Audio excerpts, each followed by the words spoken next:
नमस्कार दोस्तों, लक्ष्य कोचिंग क्लासेस के YouTube चैनल पर आपका मैं सुरेंद्र कुमार स्वागत करता हूं। राज्य व्यवस्था में अपने मूल अधिकार पढ़ रहे थे। इससे पहले आप लक्ष्य कोचिंग क्लासेस के YouTube चैनल को सब्सक्राइब करिए, लाइक करिए और ज़्यादा से ज़्यादा शेयर करिए। तो आपने 3 मूल अधिकार पढ़ लिए थे: समानता का अधिकार, स्वतंत्रता का अधिकार और शोषण के विरुद्ध अधिकार। आज अपने चौथा अधिकार पढ़ते हैं, धार्मिक स्वतंत्रता का अधिकार। धार्मिक स्वतंत्रता का अधिकार।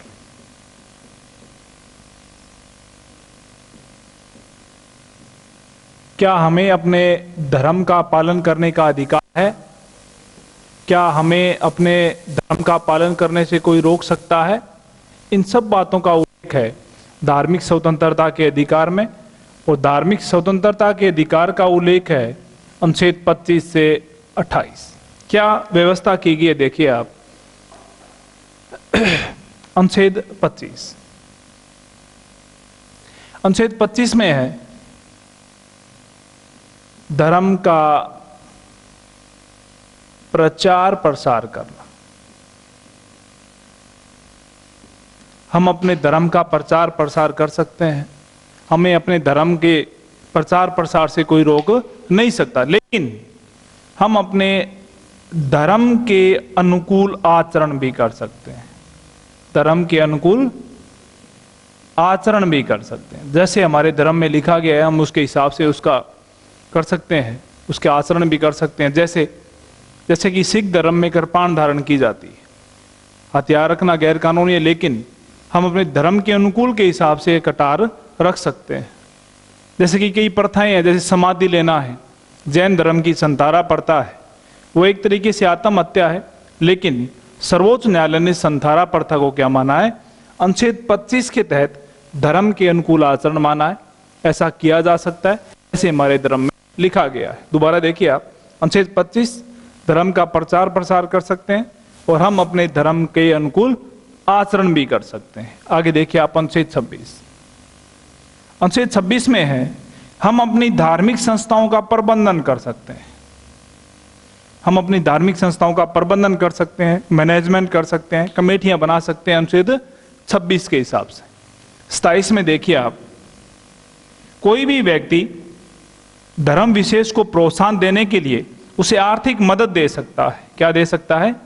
आर्थिक मदद दे सकता है, पैसा दे सकता है। और जो आर्थिक मदद दी गई है उस राशि पर राज्य टैक्स नहीं लगा सकता, यानी वो राशि कर मुक्त होगी, टैक्स फ्री होगी।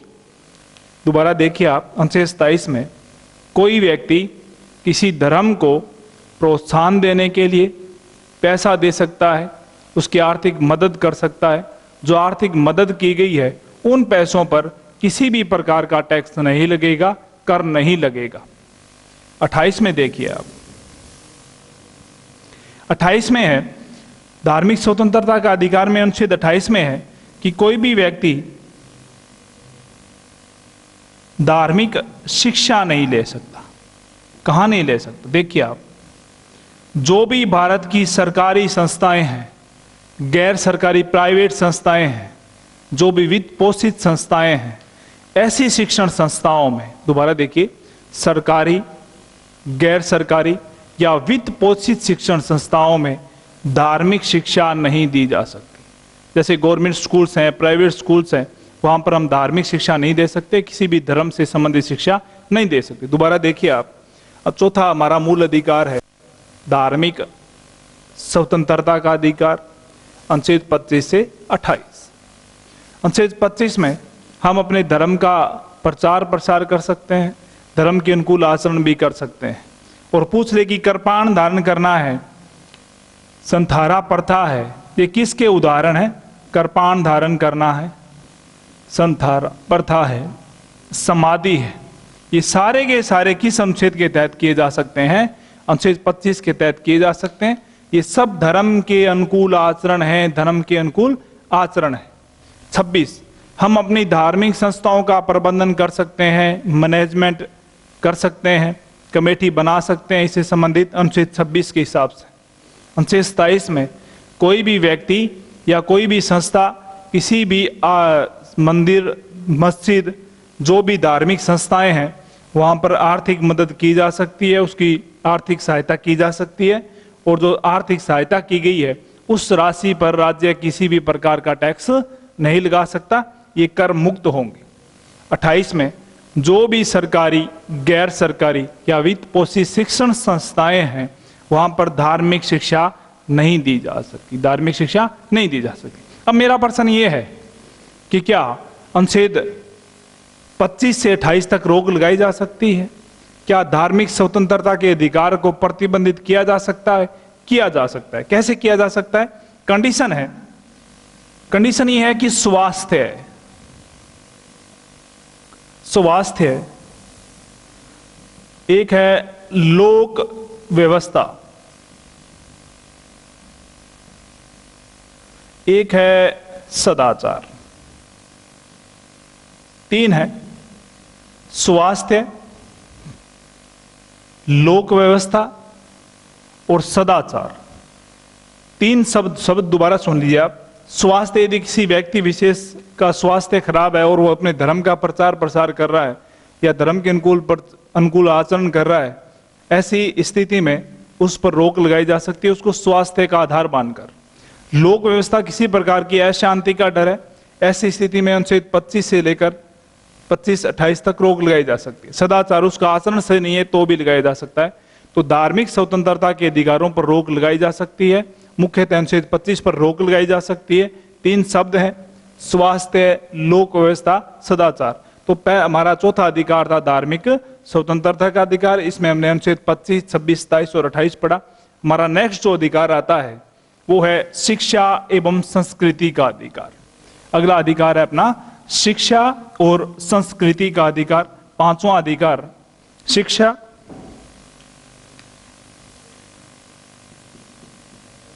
शिक्षा एवं संस्कृति का अधिकार। संस्कृति का अधिकार अनुच्छेद 29 और 30। देखिए मित्रों, मुख्यतः जो अनुच्छेद 29 और 30 है वो अल्पसंख्यकों को दिया गया है, अल्पसंख्यकों को दिया गया अधिकार है। लेकिन संविधान में कहीं भी अल्पसंख्यक शब्द को परिभाषित नहीं किया गया है।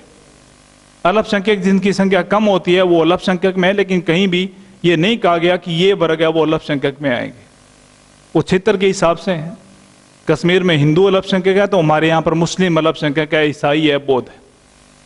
तो अल्पसंख्यक शब्द का संविधान में उल्लेख है, वो अनुच्छेद 29-30 में है, लेकिन कहीं भी परिभाषित नहीं किया गया है। क्या व्यवस्था है? देखिए आप शिक्षा और संस्कृति के अधिकारों में, इसमें अनुच्छेद 29 में कहा गया है कि अल्पसंख्यक अपनी भाषा, लिपि और संस्कृति को बनाए रखने के लिए, दोबारा देखिए, अल्पसंख्यक अपनी भाषा, लिपि और संस्कृति को बनाए रखने के लिए अपने धर्म का प्रचार प्रसार कर सकते हैं। क्या कर सकते हैं? अल्पसंख्यक अपनी भाषा, लिपि और संस्कृति को बनाए रखने के लिए धर्म का क्या कर सकते हैं? प्रचार प्रसार कर सकते। जैसे मुस्लिम धर्म में बुर्का धारण करना, कहते हैं कि बुर्का किस अनुच्छेद के हिसाब से धारण किया जाता है? अनुच्छेद 28। सिख धर्म में पगड़ी धारण करना, ये सारी क्या है? उस धर्म की संस्कृति है। तो ऐसा किया जा सकता है किस अनुच्छेद में? 29 में। 30, अल्पसंख्यक अपनी धार्मिक शिक्षा को बचाए रखने के लिए, अल्पसंख्यक अपनी लिपि को बनाए रखने के लिए धार्मिक शिक्षण संस्थाओं की स्थापना कर सकता है। अल्पसंख्यक अपनी शिक्षा संस्कृति को बचाए रखने के लिए धार्मिक शिक्षण संस्थाओं की स्थापना कर सकता है या उनका प्रबंधन कर सकता है। उसमें धार्मिक शिक्षा भी दी जा सकती है, और उसमें धार्मिक शिक्षा भी दी जा सकती है। दोबारा देख लीजिए, आपसे पूछ ले कि धार्मिक शिक्षा किस अनुच्छेद के तहत नहीं दी जा सकती, तो हमारा उत्तर होगा अनुच्छेद 28। यानी सरकारी, गैर सरकारी जो भी शिक्षण संस्थाएं हैं वहां पर हम धार्मिक शिक्षा नहीं दे सकते, अनुच्छेद 28। पूछ ले कि हम धार्मिक शिक्षा किस अनुच्छेद के तहत दे सकते हैं, तो हमारा उत्तर होगा अनुच्छेद 30। किसके लिए? क्योंकि भाषा और लिपि और संस्कृति को बचाए रखने के लिए अल्पसंख्यक अपनी धार्मिक शिक्षण संस्थाओं की स्थापना कर सकता है और वहां पर धार्मिक शिक्षा भी दी जा सकती है। जैसे मदरसा है, आदर्श विद्या मंदिर जो आरएसएस के स्कूल्स हैं, वहां पर धार्मिक शिक्षा दी जाती है। किस अनुच्छेद को आधार मानकर? 30 को मानकर। दोबारा देखिए, हमारा 5वां अधिकार, शिक्षा एवं संस्कृति का अधिकार, मुख्यतः अल्पसंख्यक को दिया गया अधिकार, लेकिन कहीं भी अल्पसंख्यक को परिभाषित नहीं किया गया है। अनुच्छेद 29 में अल्पसंख्यक अपनी भाषा, लिपि और संस्कृति को बनाए रखने के लिए धर्म का प्रचार प्रसार कर सकते हैं। बुर्का धारण करना, पगड़ी, ये सारे अनुच्छेद 29 को आधार मानकर दिए गए अधिकार हैं। 30, धार्मिक शिक्षण संस्थाओं की स्थापना की जा सकती है और धार्मिक शिक्षण संस्थाओं में, इन धार्मिक शिक्षण संस्थाओं में क्या किया जा सकता है? धार्मिक शिक्षा भी दी जा सकती है। जैसे मदरसा की स्थापना किस अनुच्छेद को आधार मानकर की गई है? अनुच्छेद 30 को मानकर की गई है। नेक्स्ट अपना अधिकार है अनुच्छेद 31। अनुच्छेद 31 जिसके बारे में हमने पहले भी थोड़ा पढ़ा था, देख लीजिए आप। अनुच्छेद 31 में एक अधिकार था और यह अधिकार था संपत्ति का अधिकार। कैसा अधिकार? संपत्ति का अधिकार। क्या वर्तमान में संपत्ति का अधिकार है? है, लेकिन मूल अधिकार नहीं है। क्या व्यवस्था की गई? देखिए आप, संपत्ति के अधिकार अनुच्छेद 31 में था। वर्तमान में किस अनुच्छेद में है? अनुच्छेद 300 के ए में। वर्तमान में किस में? अनुच्छेद 300 ए या कै में है। कौन सा अधिकार? संपत्ति का अधिकार। और ये संपत्ति का अधिकार कैसा अधिकार है?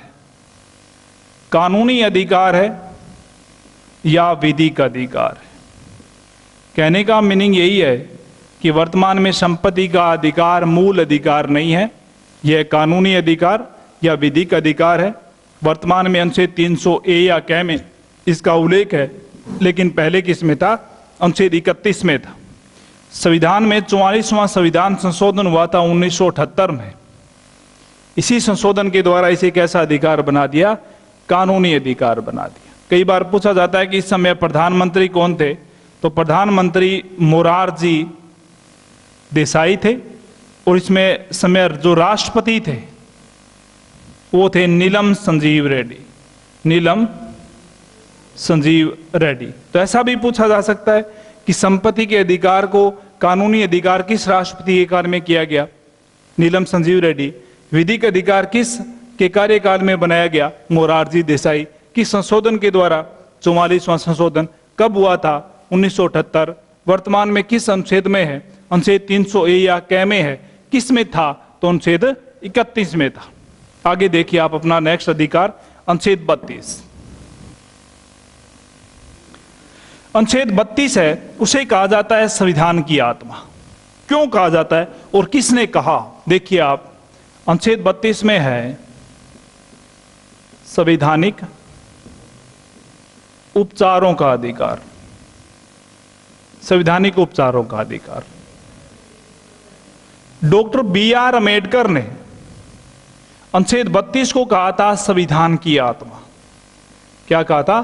संविधान की आत्मा। देखिए, संविधान की आत्मा से कई हैं, जैसे कि डॉक्टर अम्बेडकर ने कहा था किसको? अनुच्छेद 32 को कहा संविधान की आत्मा, संवैधानिक उपचारों के अधिकार को कहा। प्रस्तावना को ठाकुरदास भार्गव, मोहम्मद हिदायतुल्लाह, जवाहरलाल नेहरू ने संविधान की आत्मा कहा। नीति निर्देशक तत्वों को ऑस्टिन ने कहा था कि संविधान की आत्मा। लेकिन अधिकतर यही पूछा जाता है कि संवैधानिक उपचारों के अधिकार को संविधान की आत्मा किसने कहा? बी.आर. अम्बेडकर। या किसको संविधान की आत्मा कहा जाता है? अनुच्छेद 32 को। क्या प्रावधान है?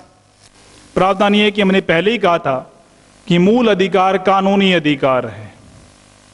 कोई भी सरकार अपने इन अधिकारों से किसी व्यक्ति विशेष को वंचित नहीं कर सकती। यदि वंचित करती है तो न्यायपालिका में हम जा सकते हैं, न्यायपालिका में चुनौती दे सकते हैं। यानी हमारे मूल अधिकारों का जो संरक्षक है वो न्यायपालिका है, और इन अधिकारों की सुरक्षा के लिए न्यायपालिका अनुच्छेद 32 के तहत कई रिट्स जारी करती है। क्या जारी करती है? रिट्स जारी करती है, यानी याचिकाएं जारी करती है। इसे अधिकार पत्र जारी करती है। दोबारा देखिए आप, संवैधानिक उपचारों के अधिकार को संविधान की आत्मा कहा जाता है। इसके तहत न्यायपालिका अनुच्छेद 32 के तहत हमारे अधिकारों का संरक्षण करती है और इन अधिकारों की सुरक्षा करते हुए अनुच्छेद 32 के तहत वो रिट्स जारी करती है। इसे याचिका भी कहते हैं, इसे अधिकार पत्र भी कहते हैं। सर्वोच्च न्यायालय अनुच्छेद 32 के तहत कितनी याचिकाएं जारी करता है, ये देखते हैं हम। सर्वोच्च न्यायालय 5 प्रकार की याचिकाएं जारी करता है। कितने प्रकार की? 5 प्रकार की याचिका।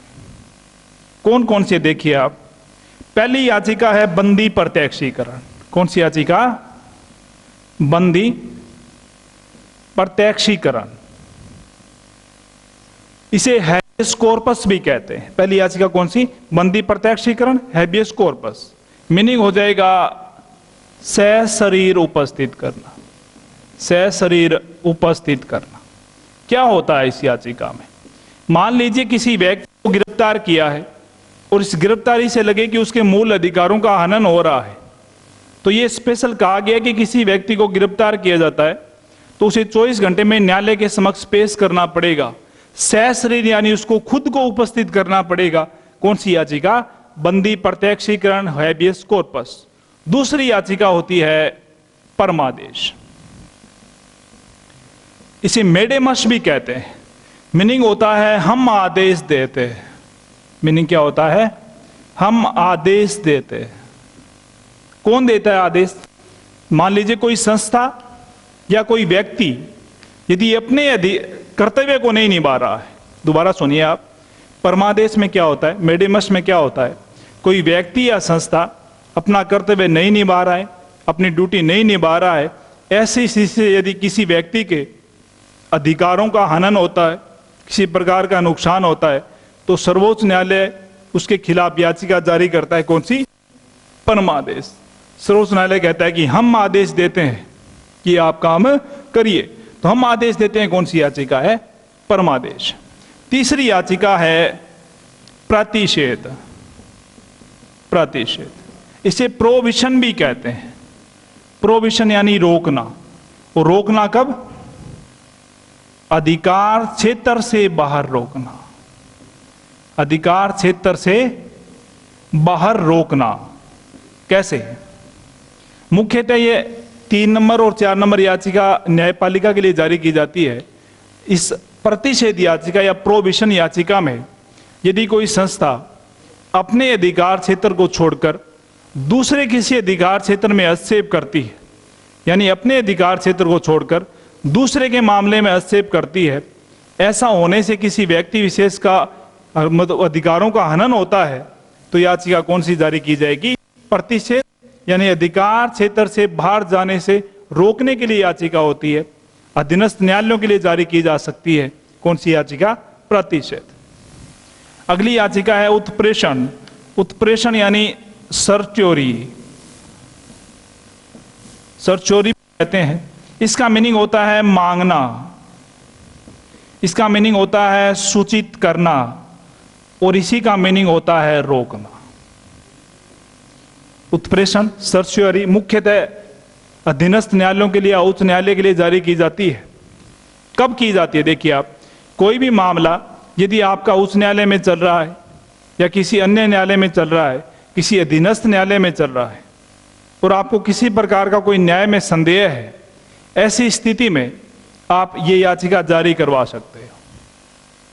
यानी पेंडिंग मामलों पर, जिस पर किसी भी प्रकार का कोई निर्णय नहीं हुआ है, ऐसे मामलों पर उत्प्रेषण याचिका जारी की जा सकती है। इसमें सर्वोच्च न्यायालय उसे सूचना मांगेगा, वो सूचना देना अधीनस्थ न्यायालयों का कर्तव्य होगा, और उस मामले को दूसरे न्यायालय में स्थानांतरण भी कर सकता है और उसको रोक भी सकता है। पांचवी याचिका होती है अधिकार प्रच्छा। अधिकार प्रच्छा मीनिंग होता है किस अधिकार से, यानी क्यों वारंटो, किस अधिकार से। अधिकार प्रच्छा पांचवी याचिका। इस याचिका का प्रयोग सर्वोच्च न्यायालय कब करता है? जब कोई व्यक्ति असंवैधानिक तरीके से संवैधानिक पद धारण कर लेता है, या यूं कहे कि गलत तरीके से नौकरी ले लेना, यानी संवैधानिक पद को असंवैधानिक तरीके से धारण कर लेना, ऐसी स्थिति में किसी एक व्यक्ति के अधिकारों का हनन हुआ कि नहीं हुआ, तो इस समय कौन सी याचिका जारी की जाएगी? अधिकार परीक्षा। मीनिंग क्या होगा? किस अधिकार से, क्यों वारंट हो, तो सर्वोच्च न्यायालय से पूछेगा कि आपने किस अधिकार से ये पद धारण किया है। तो मित्रों, ये 5 याचिकाएं उस सर्वोच्च न्यायालय जारी करता है। एक बार दोबारा देखिए आप। बंदी प्रत्यक्षीकरण, हैबियस कॉर्पस, मीनिंग हो जाएगा सहज शरीर उपस्थित करना। दूसरी है परमादेश, मीनिंग हो जाएगा हम आदेश देते हैं, इसे मेडेमस भी कहते हैं। तीसरी प्रतिषेध, प्रोविशन, मीनिंग हो जाएगा रोकना, लेकिन कब रोकना? अधिकार क्षेत्र से बाहर रोकना। चौथी याचिका है उत्प्रेषण। उत्प्रेषण याचिका मुख्यतः हाई कोर्ट्स के लिए जारी की जाती है, अधीनस्थ न्यायालयों के लिए जारी की जाती है। इसका मीनिंग हो जाएगा मांगना, यानी सूचना मांगना, सूचित करना, उस मामले को वहीं रोकना पेंडिंग मामलों पर। 5वीं याचिका है अधिकार परीक्षा, यानी क्यू वारंटो, मीनिंग हो जाएगा किस अधिकार से, कौन सा, किस अधिकार से। तो ये 5 याचिका कौन? सर्वोच्च न्यायालय जारी करता है। कौन जारी करता है? सर्वोच्च न्यायालय जारी करता है। किस अनुच्छेद में जारी करता है? अनुच्छेद 32 में जारी करता है। तो सर्वोच्च न्यायालय अनुच्छेद 32 में जारी करेगा कितनी याचिकाएं? 5 याचिकाएं। क्या संवैधानिक उपचारों के अधिकार या मूल अधिकारों से संबंधित क्या उच्च न्यायालय या हाई कोर्ट्स को कोई अधिकार है? तो अनुच्छेद 32 में सर्वोच्च न्यायालय इन अधिकारों की रक्षा करता है। उस प्रकार अनुच्छेद 226 में हाई कोर्ट मूल अधिकारों की रक्षा करता है। किस अनुच्छेद में? अनुच्छेद 226 कौन जारी करेगा? हाई कोर्ट जारी करेगा, यानी उच्च न्यायालय जारी करेगा। कितनी याचिकाएं जारी करेगा? 5 याचिकाएं जारी करेगा। कौन कौन सी याचिकाएं जारी करेगा? बंदी प्रत्यक्षीकरण, परमादेश, प्रतिषेध, उत्प्रेषण, अधिकार परीक्षा। ये याचिकाएं सर्वोच्च न्यायालय भी जारी करता है, ये याचिकाएं हाई कोर्ट या उच्च न्यायालय भी जारी करता है। लेकिन उच्च न्यायालय के पास एक अतिरिक्त याचिका है, यानी उच्च न्यायालय 6 याचिकाएं जारी करता है, 5 वो और 6ठी याचिका है इंजेक्शन, मीनिंग हो जाएगा अंतरिम राहत। कौन सी? अंतरिम राहत। जैसे तो अंतरिम राहत कौन सी याचिका हो जाएगी? इंजेक्शन। तो कहने का मतलब यही है कि सर्वोच्च न्यायालय 5 याचिकाएं जारी करता है और हाई कोर्ट या उच्च न्यायालय कितनी याचिकाएं जारी करता है? 6 याचिकाएं जारी करता है। 6 याचिका कौन सी हो जाएगी? इंजेक्शन। एक याचिका और भी होती है दोस्तों, इसे कहते हैं जनहित याचिका।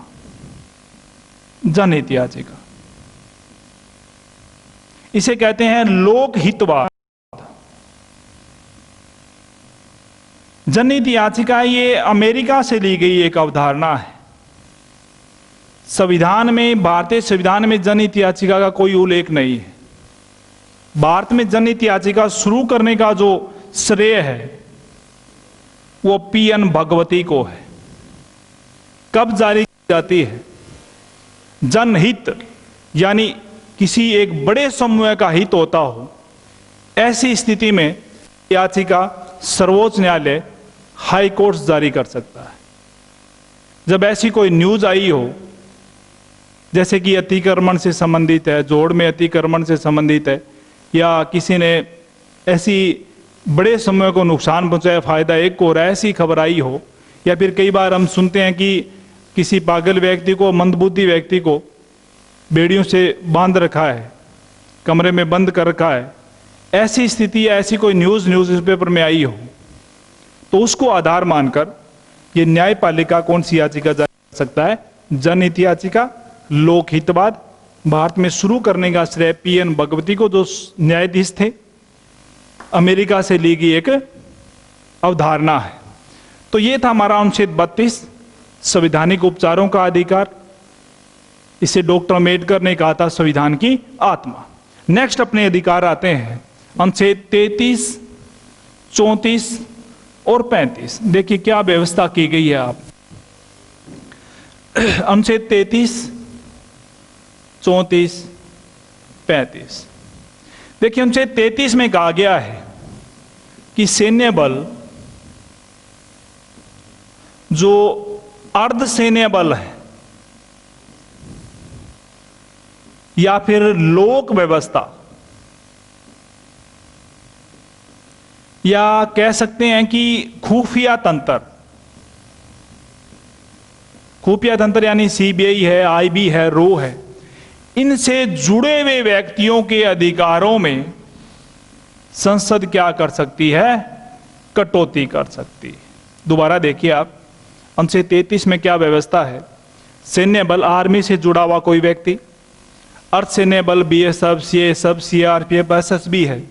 अर्ध सैनिक बल व्यवस्था यानी पुलिस से जुड़ा हुआ कोई व्यक्ति, खुफिया तंत्र सीबीआई, आईबी है, रो है, ऐसी संस्थाओं से यदि कोई व्यक्ति जुड़ा हुआ है तो उनके अधिकारों में कानून व्यवस्था बनाए रखने के लिए संसद क्या कर सकती है? अधिकारों में कटौती कर सकती है। अधिकारों में क्या कर सकती है? कटौती कर सकती है। किस अनुच्छेद में? 33 में। 34 में देखिए आप, यदि भारत में सैन्य शासन लगा हो, क्या लगा हो? सैन्य शासन लगा हो, यानी मार्शल लॉ लगा हो, ऐसी स्थिति में यदि किसी कर्मचारी का कोई नुकसान होता है, किसी प्रकार की क्षति होती है, उस क्षति की पूर्ति के लिए संसद क्या बना सकती है? क्षतिपूर्ति कानून बना सकती है। दोबारा देखिए आप, अनुच्छेद 34 में भारत में सैन्य शासन लगा हो, मार्शल लॉ लगा हो, और इसी दौरान किसी कर्मचारी का कोई व्यक्तिगत नुकसान हुआ हो, कोई जान माल का कोई नुकसान हुआ हो, उस क्षति की पूर्ति के लिए, उसकी भरपाई के लिए संसद क्षतिपूर्ति कानून बनाती है। किस अनुच्छेद में? 34 में। अनुच्छेद 35 में देखिए आप, अनुच्छेद 35 में क्या प्रावधान है कि अनुच्छेद 35 में कहा गया है कि मूल अधिकारों में केवल और केवल परिवर्तन कौन कर सकती है? संसद कर सकती है। मूल अधिकारों में यदि संशोधन करना है तो इसकी शुरुआत कौन कर सकती है? संसद कर सकती है। विधान मंडल इसकी शुरुआत नहीं कर सकते, लेकिन विद्वान मंडलों की सहमति कई मूल अधिकारों में आवश्यक होती है, लेकिन शुरुआत नहीं कर सकता। अधिकार किसको है? संसद। तो संविधान संशोधन केवल और केवल कौन कर सकता है? संसद कर सकती है। किस अनुच्छेद में? 35 में। दोबारा देखिए आप, 33 सैन्य बल, अर्ध सैन्य बल, लोक व्यवस्था, खुफिया तंत्र आदि से जुड़ा हुआ कोई व्यक्ति है तो इनके अधिकारों में संसद क्या कर सकती है? कटौती कर सकती है कानून व्यवस्था बनाए रखने के लिए। 34 भारत में मार्शल लॉ लगा हो, सैन्य शासन लगा हो, इसी दौरान किसी व्यक्ति का कोई व्यक्तिगत नुकसान होता है, किसी कर्मचारी का कोई नुकसान होता है, तो उसकी क्षति की पूर्ति के लिए संसद क्षतिपूर्ति कानून बना सकती है। 35 में संविधान संशोधन करने का अधिकार केवल और केवल किसको है? संसद को है, वही उसकी शुरुआत कर सकती है। मित्रों, ये थे हमारे अनुच्छेद 12 से 35 तक मूल अधिकार, लेकिन मूल अधिकारों से संबंधित कुछ खास बातें हैं, वो अलग अलग है। देखिए आप, मैं आपको बताना चाहूंगा। देखिए, मूल अधिकार क्या समाप्त जा सकते हैं? क्या मूल अधिकार समाप्त होते हैं? नहीं होते, लेकिन कई कंडीशन है वहां पर मूल अधिकार समाप्त होते हैं। कैसे? यदि भारत में अनुच्छेद 352 लगा हो, क्या लगा हो? 352 यानी राष्ट्रीय आपातकाल। राष्ट्रीय आपातकाल, यदि राष्ट्रीय आपातकाल लगा हो, अब तक 3 बार राष्ट्रीय आपातकाल लगाया गया है, तो 352 जब लगता है, किसकी घोषणा के बाद लगता है? राष्ट्रपति की घोषणा के बाद लगता है। जब 352 यानी राष्ट्रीय आपातकाल राष्ट्रपति की घोषणा के बाद लगता है, तो सभी मूल अधिकार क्या हो जाते हैं? निलंबित हो जाते हैं। क्या हो जाते हैं? निलंबित हो जाते हैं, सस्पेंड हो जाते हैं, उनका प्रभाव नहीं रहता है। कब? अनुच्छेद 352 लगता है। लेकिन कई ऐसे मूल अधिकार हैं जो बने रहते हैं, जो कभी भी समाप्त नहीं होंगे। जैसे अनुच्छेद 20 और अनुच्छेद 21 कभी भी समाप्त नहीं होंगे। तो कहने का मतलब यह है कि अनुच्छेद 20 व 21 को छोड़कर राष्ट्रीय आपातकाल के समय सभी मूल अधिकार समाप्त हो जाते हैं। लेकिन राष्ट्रीय आपातकाल है वो 3 आधार पर लगता है। कब? पहला, राष्ट्रीय आपातकाल जब कोई दूसरा देश यानी बाहरी आक्रमण, दूसरा देश भारत पर आक्रमण कर दे, तब क्या लग सकता है? राष्ट्रीय आपातकाल। दूसरा, जब भारत किसी युद्ध में शामिल हो जाता है तो क्या लग सकता है? राष्ट्रीय आपातकाल लग सकता है। तीसरा, सशस्त्र विद्रोह के आधार पर, किसके आधार पर? यदि भारत में सशस्त्र विद्रोह हो जाता है, ऐसी स्थिति में भी क्या लग सकता है? राष्ट्रीय आपातकाल। ये सशस्त्र विद्रोह शब्द आप सबको पता होगा, इसकी जगह पहले आंतरिक अशांति था, लेकिन 44वें संशोधन में इसे हटाकर क्या कर दिया? सशस्त्र विद्रोह। तो 3 आधार, बाहरी आक्रमण, युद्ध में शामिल होना और सशस्त्र विद्रोह के आधार पर क्या लगाया जाएगा? राष्ट्रीय आपातकाल। घोषणा कौन करेगा? राष्ट्रपति। किस अनुच्छेद में? 352। क्या हो जाएंगे? सारे मूल अधिकार निलंबित हो जाएंगे, लेकिन कौन सा नहीं होगा? अनुच्छेद 20 व 21 नहीं होगा। लेकिन एक खास बात है मित्रों, यदि तीसरा हमने कहा था कि राष्ट्रीय आपातकाल यदि सशस्त्र विद्रोह के आधार पर लगाया जाता है, किसके आधार पर लगाया जाता है? सशस्त्र विद्रोह के आधार पर लगाया जाता है, तो अनुच्छेद 19 भी क्या नहीं होगा? निलंबित नहीं होगा। तो मैं ये कह सकता हूं कि यदि सशस्त्र विद्रोह के आधार पर राष्ट्रीय आपातकाल लगाया जाता है तो अनुच्छेद 19, 20 और 21 कभी भी समाप्त नहीं होंगे, कभी भी निलंबित नहीं होंगे। बाकी सारे मूल अधिकार राष्ट्रपति की उद्घोषणा के बाद स्वतः निलंबित हो जाते हैं। दूसरा, जब बाहरी आक्रमण और भारत किसी युद्ध में शामिल है, तब अनुच्छेद 20 व 21 निलंबित नहीं होते हैं, बाकी सारे के सारे मूल अधिकार निलंबित हो जाते हैं। वर्तमान में 6 मूल अधिकार हैं। मूल संविधान में 7 मूल अधिकार थे। हमने ये भी पढ़ा और कई बार पूछा भी जाता है, 44वें संशोधन के द्वारा एक मूल अधिकार यानी अनुच्छेद 31 संपत्ति के अधिकार को क्या कर दिया? समाप्त कर दिया गया। तो मित्रों, ये थे हमारे मूल अधिकार, जिसे हमें कोई भी सरकार इन अधिकारों से वंचित नहीं कर सकती। इन मूल अधिकारों का संरक्षण अनुच्छेद 32 के तहत न्यायपालिका करती है। डॉक्टर अम्बेडकर ने इसे संविधान की आत्मा भी कहा है। तो अनुच्छेद 12 से 35 तक हमारे मूल अधिकारों का हमने अध्ययन किया। यदि आपको क्लास बढ़िया लगी, अच्छी लगी, तो आप कमेंट्स जरूर करें, लाइक करें और ज़्यादा से ज़्यादा यूट्यूब चैनल को सब्सक्राइब करें। अपने नेक्स्ट क्लास में मिलते हैं। Thank you.